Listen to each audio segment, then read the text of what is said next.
Hello guys, this video is covering with advanced level SQL interview questions. So first question is mainly we'll discuss about with what are recursive CTEs and how are they used. Recursive CTE is mainly is a CTE. First CTE called as a common table expression. Okay, so recursive CTE is a CTE that references itself to process hierarchical or iterative data. It consists of mainly two parts. One is the anchor member and recursive member. So anchor member called as mainly provides the initial result set. Recursive member called as so repeatedly references the CTE until a termination condition is met. So example, here I am giving one example. So first we are storing this complete this query, select ID, name, manager ID from employees, this one, union all, this one, okay, and join to this one, employee hierarchy. So this is the recursive part, the CTE. Okay. So up to this one, we know. So employees table, we are getting the data up to this one, and we are joining to which one? So this CTE, employee hierarchy, this one. Okay. So after then we'll get the select a star from employee hierarchy. Okay. So this is the one simple example of recursive CTE.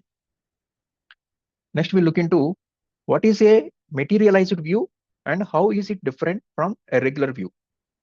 Materialized view is a pre-computed and stored query result set that can be refreshed periodically, improving the performance for complex queries.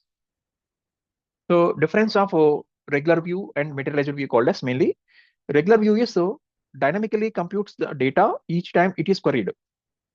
Materialized views, it stores the result set for faster access, but it requires maintenance for updates.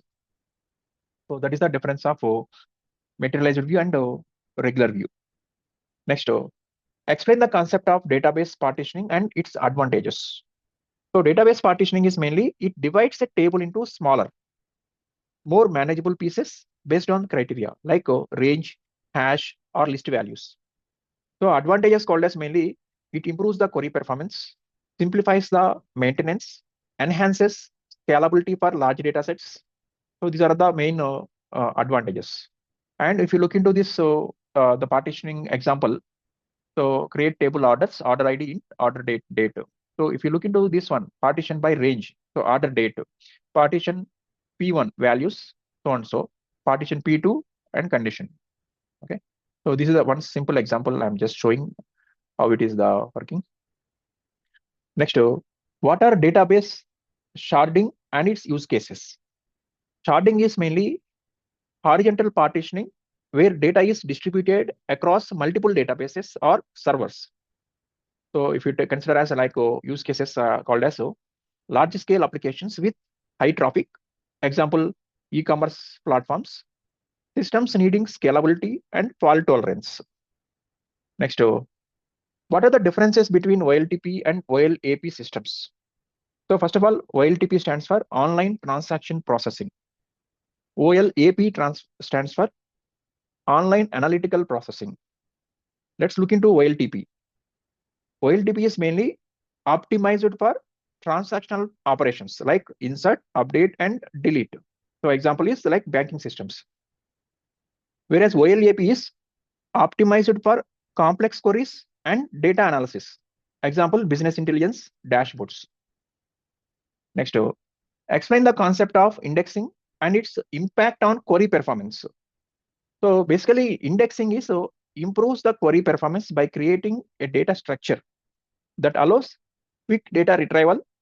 However, too many indexes can slow down, insert, update, and delete the operations. So types called as index types, B-tree index, hash index, like this. So B-tree index called as mainly suitable for most queries. Hash index is faster for equality checks. Next, what is the purpose of query optimization in SQL? So query optimization is mainly to improve the efficiency of SQL queries by choosing the best execution plan. It reduces the query runtime and resource consumption. So for example, using the explain. So explain to analyze a query plan. So explain called as this one. So explain, select star from employees where department equals to HR. So this way we'll write the query optimization. Next, what are user defined functions like UDFs in SQL? So a UDF is a custom function created by the user to encapsulate reusable logic. So types called as mainly scalar. So it returns a single value, scalar. Table valued, it returns a table. So example, function. So how we'll create the UDFs function. So create function, get full name, function name, first name, varchar, last name, varchar, returns this one as begin returns. So first name plus last name. So this way we'll create with the just, I'm providing the one syntax type simple example.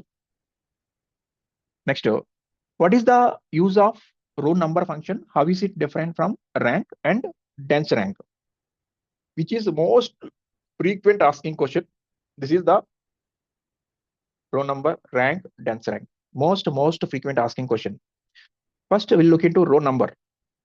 Assigns a unique number to each row regardless of ties.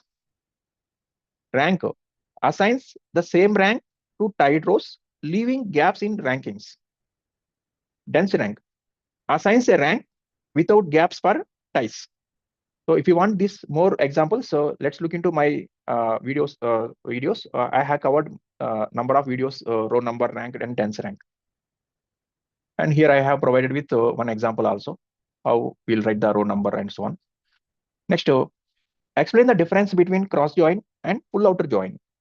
So simply cross join is it produces a Cartesian product of two tables. Whereas in full outer join called as, so it includes all matching and non-matching rows from both the tables. Next, what are isolation levels in SQL? Explain each level. So isolation level controls transaction concurrency and consistency. So isolation levels are mainly read uncommitted. So read uncommitted called as, so allow dirty reads. Read committed prevents dirty reads. Repeatable read prevents dirty and non-repeatable reads. Serializable, it ensures complete isolation. So here mainly isolation levels are to control the transactions like concurrency control, like we'll say transaction concurrency and consistency. So main isolation levels are read uncommitted, read committed, repeatable read, and serializable. So these are the isolation levels. Next, what is the purpose of SQL injection and how it can be prevented? SQL injection is an attack where malicious SQL code is inserted to manipulate the database. Prevention is mainly to use the parameterized queries or stored procedures and avoid the dynamic SQL. Next, surrogate keys. What are surrogate keys and how do they differ from natural keys? So this question I faced multiple times. Surrogate key. Surrogate key is an artificial key with no business meaning, usually an auto-incrementing number, surrogate key. And natural key, a meaningful column already present in the data. Next, explain the concept of JSON and XML data in SQL databases. So SQL databases support JSON and XML for semi-structured data storage and manipulation. So example, this one. Select JSON value, JSON column, name as name from table. Next, what are the advanced window functions like lead, lag, first value, and last value? Yes, this is also window functions frequently we'll use in real-time scenarios, and one of the most important interview question also. So these functions provide access to rows relative to the current row within a window. Let's look into lead. So lead called as it accesses the next row. Lag, it accesses the previous row. First value, it returns the first value in a window. Last value, it returns the last value. So some example I have provided here. So lag. So lag is mainly previous salary we are showing. So this is the content advanced level I have covered. So next to expert level video will cover. Thank you for watching. If you like the content, please like and subscribe. Thank you.